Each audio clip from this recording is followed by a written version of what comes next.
Assalamualaikum warahmatullahi wabarakatuh. Perkenalkan, nama saya Faizal Syarazi, NIM 18160611062. Baik, pada kesempatan kali ini saya akan menjelaskan hubungan antara teknik sipil, yaitu merupakan cabang ilmu pengetahuan, dan Islam. Seperti itu.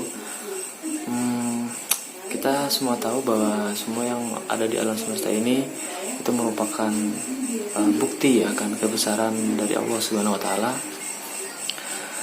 Dan kita juga sebagai umat manusia itu harus menuntut ilmu agar kehidupan dunia ini bisa bermanfaat bagi diri kita sendiri dan juga bagi orang lain.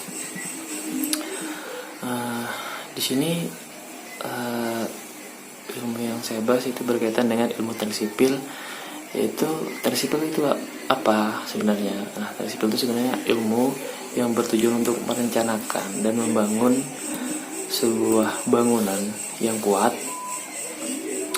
dan layak untuk dihuni, aman, seperti itu. Hubungannya dengan ilmu Islam itu apa? Itu kan.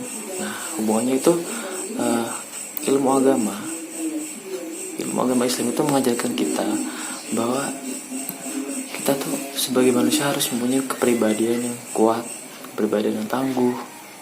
Kemudian kita bahas dari tujuan ilmu itu sendiri dari masing-masing ilmu ya. Pertama yaitu saya akan menjelaskan dari ilmu agama terlebih dahulu, ilmu agama Islam. Ilmu agama secara keseluruhan saja. Itu kita diajarkan bagaimana membuat kepribadian jiwa yang kuat, yang tangguh, dengan beriman itu sebagai landasan hidup, atau bisa disebut dengan fondasi, ya, dengan fondasi. Dan sholat diibaratkan sebagai tiang agama. Maka rasa aman dan nyaman itu atau keterangan batin itu akan mengisi hidup kita ketika kita sudah melaksanakan ilmu agama kita itu sendiri, dan juga diimplementasikan ke dalam kehidupan sehari-hari. Dan hubungannya dengan ilmu teknik sipil, ya kan? Sedangkan ilmu teknik sipil itu mengajarkan tentang bagaimana membuat bangunan, konstruksi bangunan lebih tepatnya, yang kuat sehingga dapat membuat rasa aman dan nyaman kepada pemilik atau siapapun yang menghuni bangunan tersebut. Seperti itu.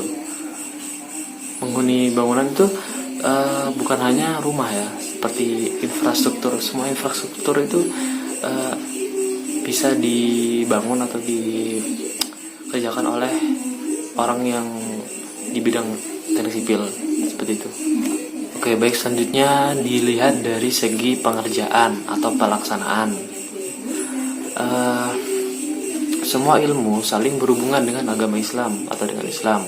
Sebagai contohnya kalau dihubungkan dengan ilmu teknik sipil, sebagaimana kita sudah merencanakan bangunan itu sendiri, sudah mendesain struktur itu sendiri, ketika kita melaksanakan proyek tersebut, jika kita tidak menaati aturan agama atau hal-hal yang diajarkan agama Islam kepada kita akan berbuat semacam kecurangan, yaitu ketidakjujuran dalam pengerjaan, misalkan korupsi, seperti itu kan, yang bisa mengakibatkan kerugian yang besar. Seperti itu dilakukannya saat pada pengerjaan, bisa seperti itu. Dengan ketidakjujuran tersebut, maka hasil dari bangunan atau konstruksi tersebut itu sudah melenceng dari apa yang diajarkan oleh agama kepada kita, seperti itu. Kemudian kegiatan beribadah pun akan berjalan dengan baik karena adanya masjid atau bangunan infrastruktur pendukung lainnya, dan itu juga karya anak teknik sipil, seperti itu. Jadi ya intinya semua ilmu itu baik, tergantung berdasarkan apa ilmu tersebut. Jika kita berdasarkan iman, semua ilmu itu baik, seperti itu.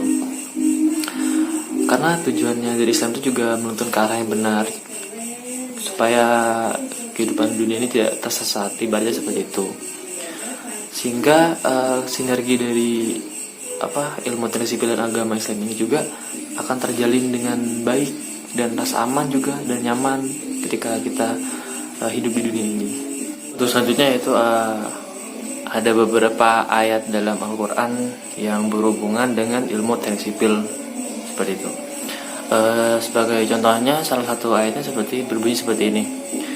Bismillahirrahmanirrahim. Wa alqa fil ardi rawasiya an tamida bikum wa anharan wa subulan la'allakum tahtadun. Yang artinya, dan dia menancapkan gunung-gunung di bumi supaya bumi itu tidak goncang bersama kamu. Dan dia menciptakan sungai-sungai dan jalan agar kamu mendapatkan petunjuk. Nah, ini hubungannya di teknik sipil itu seperti ini.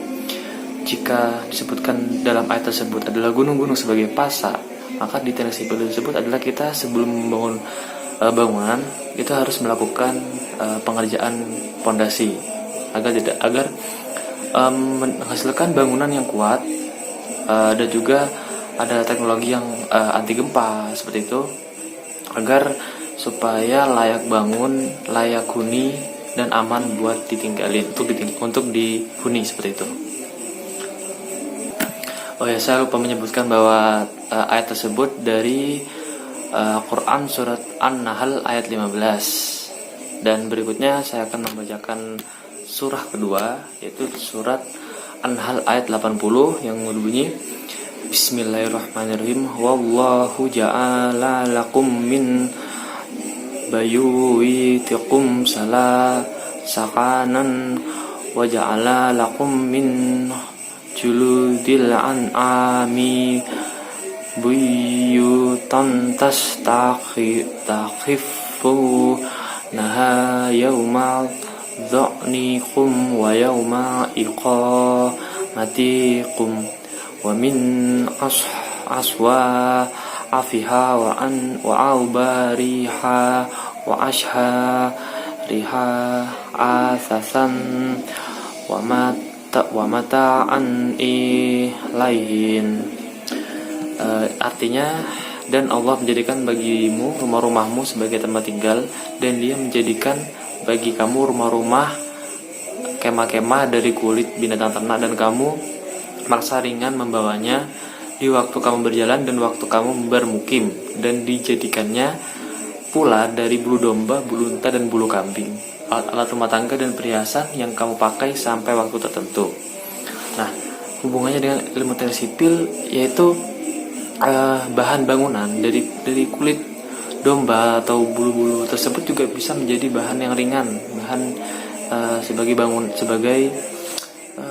bahan bangunan untuk konstruksi bangunan itu sendiri. Demikianlah penjelasan singkat dari saya. Apabila ada kesalahan mohon dimaafkan. Terima kasih. Wassalamualaikum warahmatullahi wabarakatuh.